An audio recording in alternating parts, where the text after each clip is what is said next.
माँ महागौरी की कथा। देवी भगवती के 8वें शक्ति स्वरूप को माता महागौरी के नाम से जाना जाता है। माँ महागौरी के पूजन का विशेष दिन नवरात्रि का 8वां दिन है, जिसे महाअष्टमी भी कहा जाता है। इस दिन संपूर्ण विधि से माता गौरी के ध्यान और पूजन से भक्तों का कल्याण होता है और इनकी कृपा से कई असंभव कार्य भी संभव होने लगते हैं। देवी महागौरी का स्वरूप। माँ महागौरी का स्वरूप अत्यंत गौरवर्ण और दिव्य है। माँ के गौरवर्ण को शंख, चंद्र और कंद के फूल के समान माना गया है। माता महागौरी का वाहन वृषभ है। इनकी 4 भुजाएं हैं। इनके एक दाहिने हाथ में त्रिशूल और दूसरा दाहिना हाथ अभय मुद्रा में है। माँ ने बाएं हाथ में डमरू धारण किया है और एक अन्य बायां हाथ वरद मुद्रा में है। इस स्वरूप में माँ अत्यंत शांत प्रतीत होती हैं। माता महागौरी पूर्णतः श्वेत वस्त्र और आभूषण धारण करती हैं, इसलिए इनका एक नाम श्वेतांबरधारा भी है।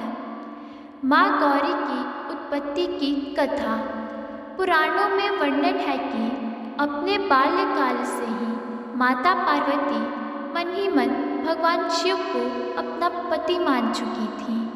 शिव शंभु से विवाह करने के लिए माँ पार्वती ने कई वर्षों तक कठोर व्रत और तपस्या की, जिससे उनका पूरा शरीर श्यामवर्णी अर्थात काला हो गया।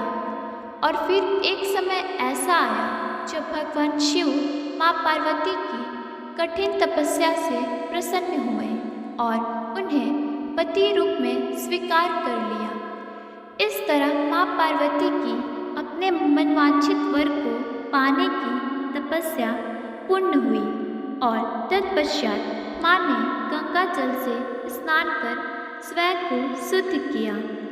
वर्षों तक किए गए तप और उसके बाद गंगा जल से किए गए स्नान से माता का रूप अत्यंत गौरवर्ण और कांतिमय हो गया। माँ की आभा एक शंख और चंद्र के समान श्वेत थी और इसलिए उनके अति गौरवर्ण के कारण उन्हें देवी महागौरी के नाम से जाना जाने लगा। चलिए अब जानते हैं नवरात्रि के 8वें दिन माता महागौरी की पूजा से जुड़ी अन्य जानकारियाँ और इससे भक्तों को होने वाले लाभ के बारे में। माँ महागौरी छाया ग्रह कहे जाने वाले राहु की शासक हैं, इसलिए जो साधक राहु के बुरे प्रभावों से पीड़ित है उन्हें माँ के इस स्वरूप की पूजा अवश्य करनी चाहिए। इससे उन्हें राहु दोष से होने वाली बाधा से मुक्ति मिलती है। महाअष्टमी के दिन विवाहित महिलाएं अपने सौभाग्य की रक्षा के लिए देवी माँ को चुनरी का चढ़ावा भेंट करती हैं।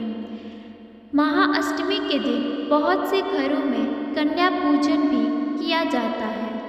कन्याओं को साक्षात माँ दुर्गा का रूप माना जाता है, इसलिए इस दिन कन्याओं को घर बुलाकर उन्हें हलवा पूड़ी, खीर आदि का भोजन करवाने से माँ आदि शक्ति से सारे सुखों का आशीर्वाद मिलता है। माँ महागौरी का ध्यान करने से साधकों में सात्विक विचारों की वृद्धि होती है और उनका चंचल मन एकाग्र होता है। माता की आराधना से उनके भक्तों के कष्टों का नाश होता है और माता की कृपा से वे संपन्न होकर अपना जीवन व्यतीत करते हैं। जय माता दी। धन्यवाद।